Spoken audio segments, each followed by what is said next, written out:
वक्रतुंड महाकाय सूर्यकोटि समप्रभ निर्विघ्नं कुरु मे देव सर्वकारेषु सर्वदा। ओम नमः शिवाय। ओम श्री गणेशाय नमः। आप सभी पर भगवान गणेश का आशीर्वाद सदा सर्वदा बना रहे। प्रिय भक्तों, आज पौष मास कृष्ण पक्ष की अखुरत संकष्टी चतुर्थी का व्रत है और यह बड़े से बड़े संकट को दूर करने वाला माना जाता है। इस दिन गणेश जी के लंबोदर स्वरूप की पूजा की जाती है। पौष मास की चतुर्थी पर विघ्नेश्वर का व्रत पूजन करके दान दक्षिणा देने से धन का अभाव नहीं रहता। आज के दिन अगर सच्चे मन से भगवान श्री गणेश की पूजा की जाए, व्रत रखा जाए और कथा का श्रवण किया जाए तो गणेश भगवान की कृपा से भक्तों की सभी मनोकामनाएं पूर्ण होती है। साथ ही व्रत रखने वाले भक्तों को इस दिन कथा का श्रवण अवश्य ही करना चाहिए। प्रिय भक्तगणों, काशी वाराणसी के त्रिनेत्रधारी बड़ा गणेश जी का दर्शन करते हुए आइए अब कथा का श्रवण करते हैं। तो प्रेम से बोलिए गजानन भगवान की जय। अखुरत संकष्टी व्रत कथा के अनुसार एक बार ऋषि गणों ने पार्वती पुत्र कार्तिकेय जी अर्थात स्कंद कुमार से पूछा, हे भगवान कार्तिकेय, दरिद्रता, रोग, शोक आदि से विकलांग, शत्रुओं से संतप्त, राज से निकाला हुआ राजा, सदैव दुखी रहने वाले धनहीन, समस्त उपद्रव से पीड़ित, विद्याहीन, संतानहीन, घर से निकाले गए लोगों, रोगियों और अपने कल्याण की कामना रखने वाले लोगों को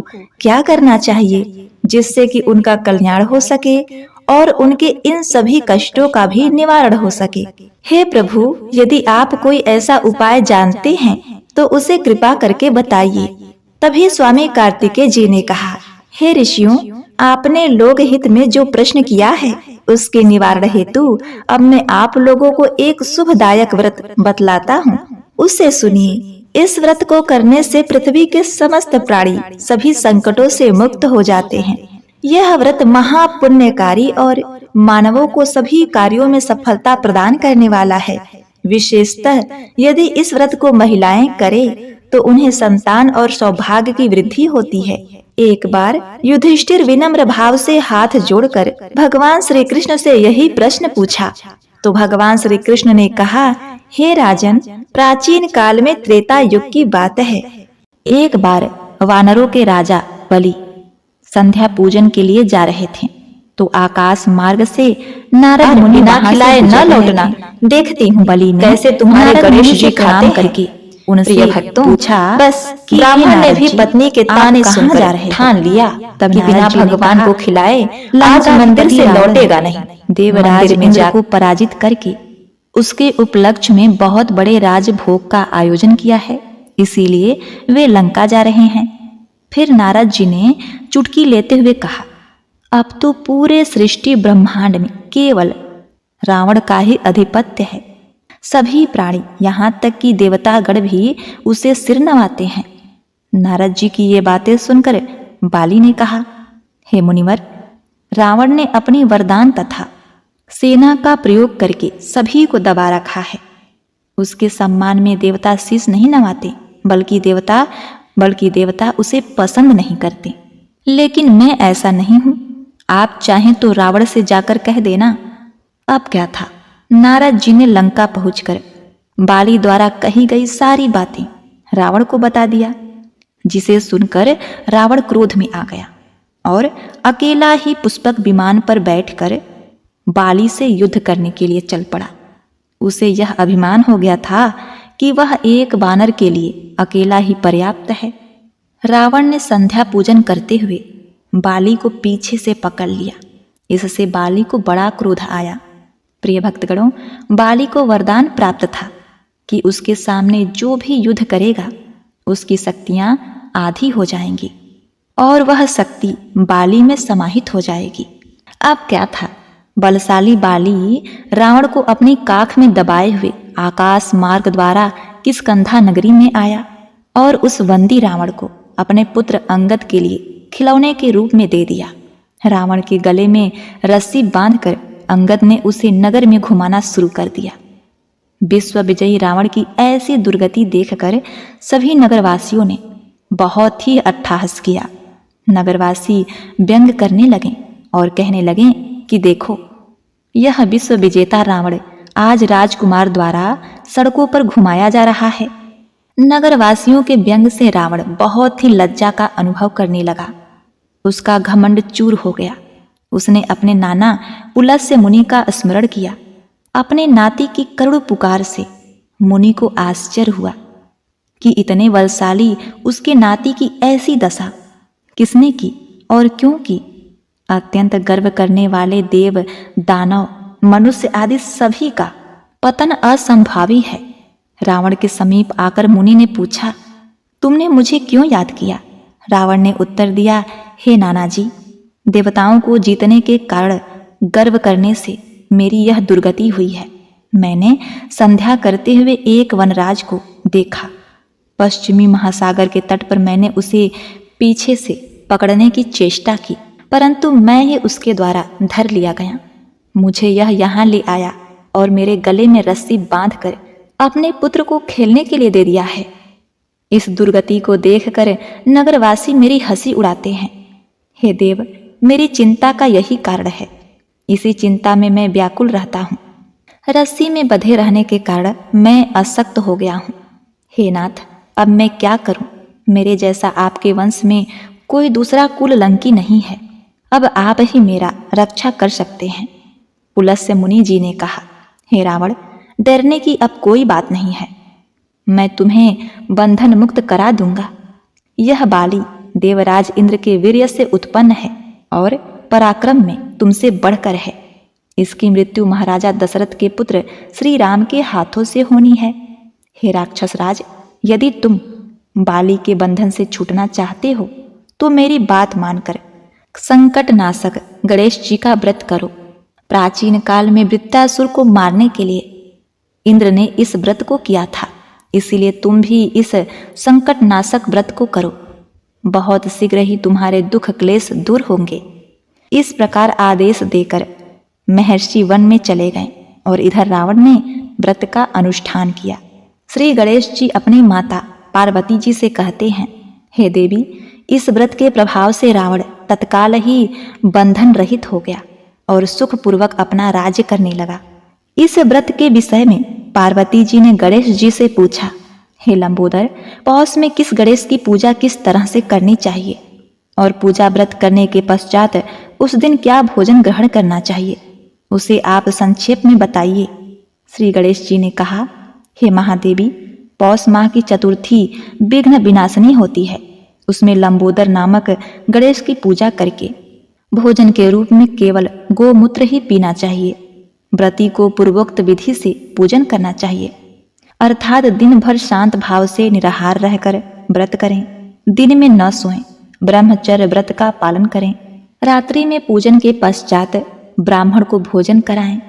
दुग्ध निर्मित खीर में शुद्ध घी मिलाकर गणपति मंत्र से हवन करें तो वह शासक को भी अपने वशीभूत कर सकता है। एक बार प्रेम से बोलिए, जय श्री हरि। ओम गंगणाधिपतये नमः। व्रत संकष्टी व्रत कथा के अनुसार एक गांव में एक बुढ़िया माई रहती थी।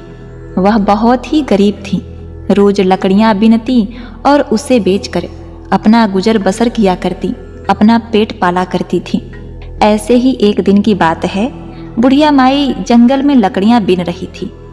वह समय सर्दियों का था। बहुत ही कड़ाके की ठंड पड़ रही थी। तभी उसे एक छोटा सा चूहा दिखाई दिया जो सर्दी के मौसम में ठंड से बहुत ही कांप रहा था। बेचारा मरने की अवस्था में था। बुढ़िया माई को उस पर बहुत दया आई। वह उसे लेकर अपने घर आ गई। घर आकर रुई में लपेटकर उस चूहे को उन्होंने घर महट दिया और उसकी जान बचाई। उसे दूध तथा कुछ उबले हुए अनाज भी दिए। वह चूहा उस अनाज और दूध को पीकर अपना पेट भरता है। अब चूहा बुढ़िया माई के साथ रहने लगा। बुढ़िया माई भी उसे अपने पुत्र की तरह ही प्रेम किया करती थी। उसने चूहे का नाम मूसक रखा। धीरे धीरे पूरे गांव को यह पता चल गया कि मूसक नाम का एक चूहा बुढ़िया माई का बेटा है। अब देखिए, समय बीतने लगा और बुढ़िया माई हर कृष्ण पक्ष की संकष्टी चतुर्थी अखुरत चतुर्थी का व्रत किया करती थी। ऐसे ही एक दिन की बात है। राज्य के राजा के बेटे का विवाह था। पूरे गांव में से प्रत्येक घर से एक व्यक्ति बारात में जा रहा था। पड़ोसियों ने पूछा, हे बुढ़िया माई, तुम्हारे घर से राजकुमार के विवाह में बारात में कौन जाएगा? वह बोली, मेरे तो मूसक के अलावा और कोई नहीं है। मेरे घर से तो मेरा पुत्र मूसक ही बारात में जाएगा। आप सभी मेरे बेटे का ध्यान रखना और उसे अपने साथ ही लेकर आना। वह बहुत ही भोला है। बारात जाने वाले दिन गांव वालों के साथ बुढ़िया माई का बेटा मूसक भी गया। बारात पड़ोसी गांव में पहुंची। वहां सारे बाराती तालाब में स्नान करने लगे। तभी वहीं एक तरफ मूसक भी स्नान करने लगा। तालाब के सामने ही राजा का महल था। महल के झरोखे से राजकुमारी बारातियों को देख रही थी। वहां सभी बारातियों के साथ मूसक को भी स्नान करता देखकर बड़े ही आश्चर्य में पड़ गई। उसने देखा मूसक अपने खोल से बाहर निकल रहा है और एक सुंदर पुरुष के रूप में बदलकर स्नान करने लगा और वापस उसी खोल में घुसकर मूसक बन जाता है।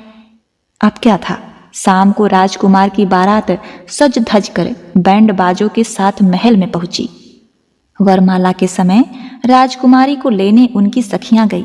वरमाला में राजकुमारी नहीं आई। दुल्हन के माता पिता ने सेविका को भेजकर राजकुमारी को बुलवाया, किंतु उसके साथ राजकुमारी फिर नहीं आई। मुहूर्त का समय टल रहा था। पंडित जी बोले, दुल्हन को जल्दी से बुलाइए, मुहूर्त निकल रहा है। अब आखिर में राजा रानी उसे बुलाने गए। राजकुमारी ने कहा, हे माता, मैं इस राजकुमार से विवाह नहीं करूंगी। यह बात सुनकर माता पिता ने उसका कारण पूछा तो उसने कहा, उस बारात में एक मूसक आया है, मैं उसी के साथ विवाह करूंगी। राजा रानी ने राजकुमारी को खूब समझाया कि मूसक एक गरीब बुढ़िया का बेटा है, वह तो एक चूहा है। तुम वहां जाकर कष्ट सहोगी, तुम्हें कोई भी सुख नहीं प्राप्त होगा। परंतु राजकुमारी नहीं मानी। राजा रानी अपनी बेटी की जिद के आगे कुछ नहीं कर पाए और राजा सारी बारात को यह बात बताकर क्षमा याचना करने लगे। दूल्हे सहित पूरे बाराती बिना कुछ खाए पिए नाराज होकर वहां से चल दिए। राजा ने राजकुमारी का विवाह उस मूसक के साथ करवा दिया।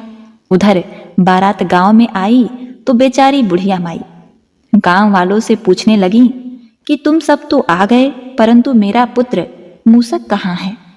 बुढ़िया माई बेचारी अपने पुत्र मूसक को बहुत ही ढूंढने लगी। एक व्यक्ति ने कहा, बुढ़िया माई, तुम्हारे मूसक का तो राजकुमारी से विवाह हो रहा है। वह तुम्हारे लिए बहू के साथ धन दौलत भी ला रहा है। तुम तो बहू के स्वागत की तैयारी करो। अब क्या था, यह सुनकर बुढ़िया माई गणेश भगवान को धन्यवाद देने लगी और जल्दी से अपनी झोपड़ी को लीप पोत कर सुंदर मंडप बनाने लगी। गुड़ की लापसी बनाने लगी, तरह तरह के पकवान बनाई और गांव की औरतों को बुलाया। झोपड़ी में मंगल गीत गवाए।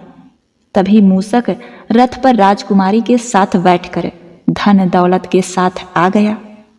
बुढ़िया माई ने बहू का गृह प्रवेश करवाया, सभी को गुड़ बंटवाया। अब बुढ़िया का जीवन खुशियों से भर गया। बहू के साथ खुशी खुशी रहने लगी। तब एक दिन की बात है, बहू ने सोचा, मुझे अपनी सासू माँ को भगवान गणेश जी के दर्शन करवाने चाहिए। इन बेचारी माता को तो पता भी नहीं कि यह मूसक तो साक्षात गणेश जी हैं। प्रिय भक्तगणों, ऐसे ही एक दिन की बात है, मूसक रोज की तरह अपनी खोल उतार कर नहाने लगा। बहू ने सासू माँ से आकर कहा, माँ जी, आपका बेटा मूसक नहा रहा है, आप इसकी खोल जला दीजिए। तो सास बोली, बहू कैसी बातें करती हो, यह खोल जला दूंगी तो मेरा बेटा मूसक क्या पहनेगा? बहू ने कहा, जैसा कह रही हूं आप वैसा ही कीजिए। सास ने बहू की बात मानकर मूसक की खोल को जला दिया। नहाने के बाद मूसक ने अपनी खोल मांगी तो बहू ने कहा, आप जैसे भी हैं बाहर आ जाइए। जो दर्शन मैंने आपके शादी वाले दिन किए थे वैसे ही दर्शन आप अपनी माँ को भी करवाइए। मूसक अर्थात गणेश भगवान ने बुढ़िया माई को दर्शन दिए। बुढ़िया माई गणेश जी के दर्शन पाकर धन्य हो गई। यह तो भगवान गणेश की लीला थी। बुढ़िया माई हर पौष माह के अखुरत संकष्टी का व्रत किया करती थी। उन्हें कोई पुत्र नहीं था। इससे प्रसन्न होकर गणेश जी एक पुत्र के रूप में उनके पास आए थे, एक चूहा का रूप धारण करके। जय हो गणेश भगवान, आपकी लीला अपरंपार है देवता। जिस तरह आपने बुढ़िया माई को धन दौलत, राजकुमारी जैसी बहू और अपने जैसा पुत्र दिया, वैसे ही सबको देना। इस कथा कहानी को सुनने वाले, कहने वाले और हुंकारा भरने वाले सभी को देना। हरे कृष्णा। प्राचीन समय की बात है, तुंगभद्रा नदी के किनारे एक ब्राह्मण निवास किया करता था। वह भगवान श्री गणेश का परम भक्त था। वह भगवान श्री गणेश जी के मंदिर में उनकी बड़ी ही सेवा किया करता था तथा उसकी पत्नी उसकी इस बात से हमेशा चिढ़ा करती थी कि हर बात में वह पहले भगवान को लाता है। भोजन हो, वस्त्र हो या हर चीज पहले भगवान को ही समर्पित करता। एक दिन विनायक चतुर्थी का व्रत था। घर में लड्डू बने हुए थे। ब्राह्मण ने लड्डू लिए और भोग लगाने चल दिया। पत्नी इससे अत्यंत ही नाराज हुई। कहने लगी, कोई पत्थर की मूर्ति जिंदा होकर तो खाएगी नहीं, जो हर चीज लेकर मंदिर की तरफ दौड़ पड़ते हो। अब की बार बिना खिलाए न लौटना, देखती हूँ कैसे तुम्हारे गणेश जी खाते हैं। प्रिय भक्तों, बस ब्राह्मण ने भी पत्नी के ताने सुनकर ठान लिया कि बिना भगवान को खिलाए आज मंदिर से लौटेगा नहीं। मंदिर में जाकर धूनी लगा ली। भगवान के सामने लड्डू रखकर विनती करने लगा। कहने लगा, हे लंबोदर, हे पार्वती नंदन, हे शंकर के लाल, आओ और लड्डू को खा लो। हे भगवान, सुना है कि तुम्हें लड्डू बड़े ही प्रिय है। हे लंबोदर गणेश जी, आइए लड्डू को खाइए। अब एक घड़ी बीती, आधा घड़ी बीती, न तो भगवान आए न ब्राह्मण वहां से हटा। अब देखिए, आसपास देखने वालों की भीड़ लग गई। सभी कौतूहलवश उसे देखने लगे कि आखिर यहाँ क्या हो रहा है। मक्खियां उस लड्डू पर भिनभिनाने लगी। ब्राह्मण उन्हें उड़ाता रहा। मीठी की गंध से चींटी भी लाइन लगाकर वहां चली आए। ब्राह्मण ने उन्हें भी दूर हटा दिया। फिर मंदिर के पास खड़े होकर आवारा कुत्ते भी ललचाकर उस लड्डू को देखने लगे। ब्राह्मण ने उनको भी वहां से खदेड़ दिया। लड्डू पड़े देख मंदिर के पास बैठे भिखारी भी आए। एक तो सीधे उस लड्डू को उठाने लगा तो ब्राह्मण ने उसे जोरदार थप्पड़ मार दिया और फिर उसे दूर भगा दिया। अब ऐसे करते करते शाम हो गई। भगवान श्री गणेश जी वहां नहीं आए, न ही ब्राह्मण वहां से उठा।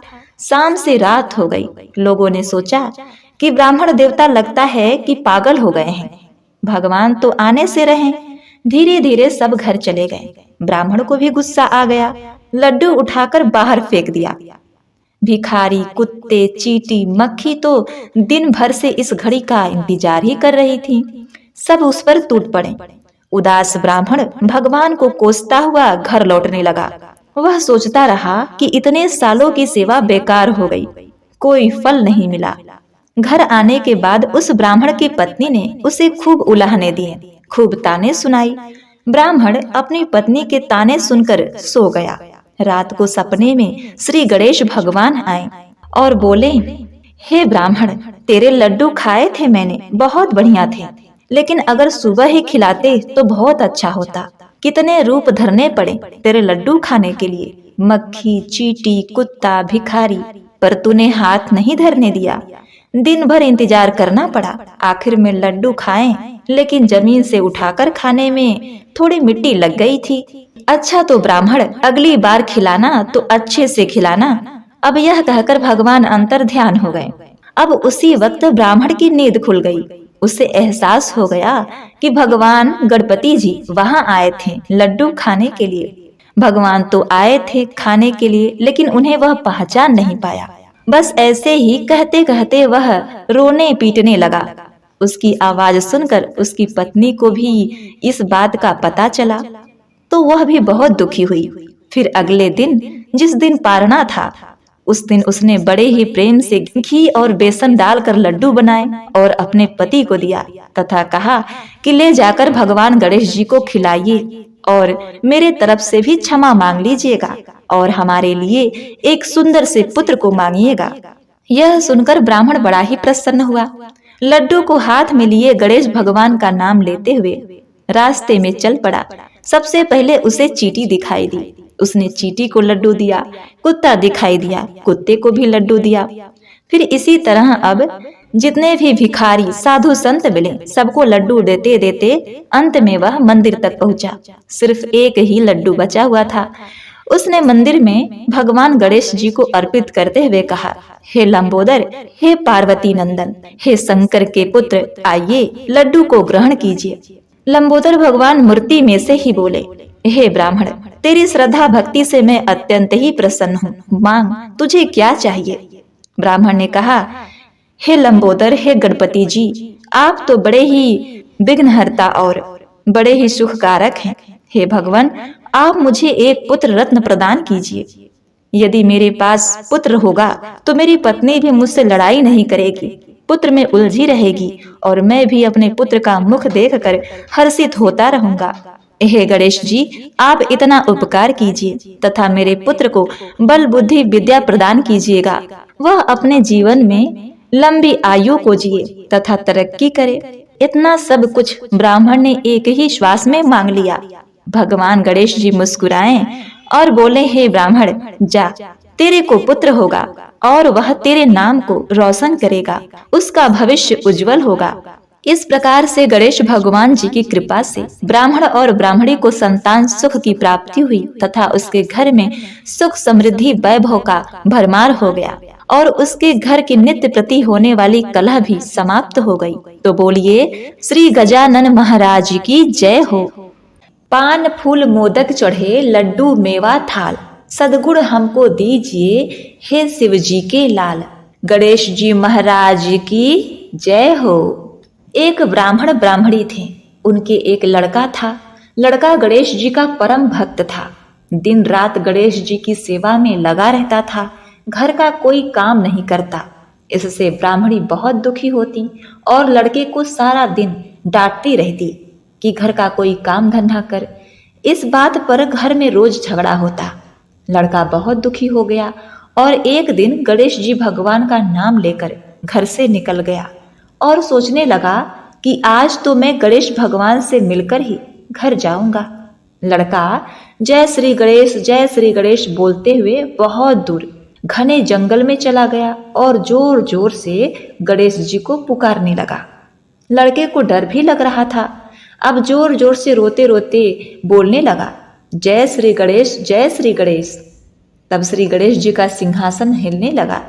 रिद्धि सिद्धि बोली, महाराज, कोई भक्त सच्चे मन से आपको पुकार रहा है, आपको उसकी रक्षा करनी चाहिए। तब गणेश जी भगवान बूढ़े ब्राह्मण का भेष धारण करके बालक के पास आए। बालक, क्यों रो रहे हो? तब लड़का बोला, हे बाबा, मैं गणेश जी से मिलने के लिए घर से निकला हूँ। चलते चलते इतना दूर आ गया पर गणेश जी भगवान नहीं मिले। आप बताओ कि गणेश भगवान कहाँ मिलेंगे? लोग कहते हैं कि ढूंढने से तो भगवान भी मिल जाते हैं, तो मैं उन्हीं भगवान को ढूंढ रहा हूँ।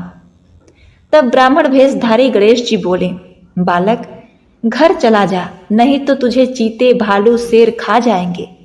पर बालक, लड़का नहीं माना, बोला, आज कुछ भी हो जाए, आज तो मैं गणेश जी से मिलकर ही जाऊंगा। गणेश जी भगवान लड़के पर बहुत ही प्रसन्न हुए और लड़के को दर्शन दिए।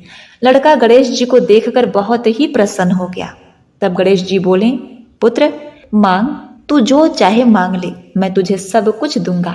तब लड़के ने थोड़ा विचार किया और बोला, घोड़ा और लगाम मांगू, पंचो गजराज मांगू, महल माल्या मांगू, सुंदर गुणों वाली कन्या मांगू। जैसे ही गणेश जी भगवान ने तथास्तु कहा, वैसे ही वे अंतर ध्यान हो गए। लड़का घर आया तो देखा झोपड़ी की जगह महल बन गया। बाहर घोड़ा खड़ा है। अंदर गया तो पीढ़े पर दुल्हन बैठी है। लड़के की माँ बोली, तेरे गणेश जी का तो बहुत पुण्य प्रताप हुआ है, आज से हम सब भी श्री गणेश जी की अर्चना करेंगे। सब बहुत ही प्रसन्न हुए। लड़के के पिता ने कहा, हे पुत्र, हम तो भूल ही गए थे कि सर्वप्रथम गणेश जी, उसके बाद अन्य कोई चीज।